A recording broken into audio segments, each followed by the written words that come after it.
it's a twilight landscape.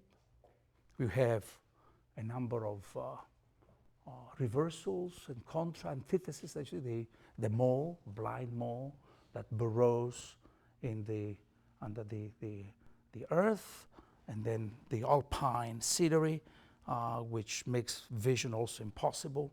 Dante is evoking the heights and the lowest possible point of sight with the mole. The sun is setting and the night is approaching. It is as if the solidity of the world around him is vanishing, is disappearing. That's the experience that he's having. And this very moment, he's appealing to the memory of the reader and the imagination of the reader. It is as if that when the world outside seems to be failing us, we have this part of this inner light, this inner possibility of recollection of the world or imagining the world. Okay?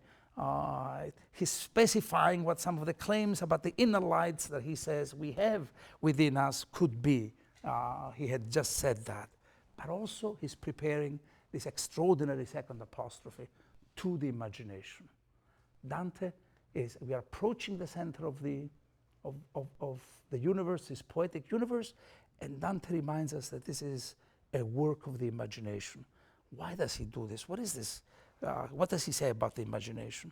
The first thing that he says about the imagination, which so steals us at times from outward things that we pay no heed, though 1,000 trumpets sound about us. Who moves thee if the senses offer thee nothing? It's the same question he had been asking earlier, right? Where do our choices come from? Why do we do what we do? Is it because a power from the outside moves us, or is there something that is within us? Now, this question is asked in slightly different terms, in terms of the imagination.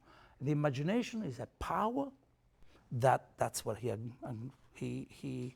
way he describes it, that removes us from the outside world. There's such a power. In other words, it's not just the imagination that translates sensory experiences into images for the benefit of rational judgment. You know, this is the triadic Aristotelian order. What is the imagination is the middle ground between the senses, the work of the perception, and the work of reason, right? This is a triadic pattern that Dante could have found in Aquinas, who in turn found it certainly in Aristotle. That's the way it proceeds. Yes, another imagination that he's talking about now. An imagination that removes us from the outside world. It frees us, that it needs nothing of the world of perception. It is a power that in many ways that steals us from it. It's a power that, how does he describe it? Comes from the outward things that we pay no heed through 1,000 trumpets sound about us. It's a faculty that is completely free from the outside world, a power that we have within us to imagine worlds that don't even exist, to imagine things that without the solicitations of what lies outside us, and continues.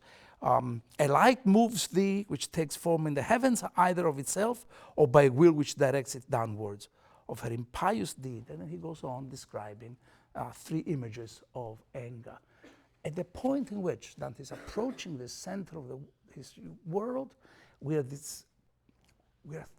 witnessing, we are shown the power of the imagination as a visionary faculty, as a faculty that is not a transcription of the real world. And one wonders why he has to make this kind of claim.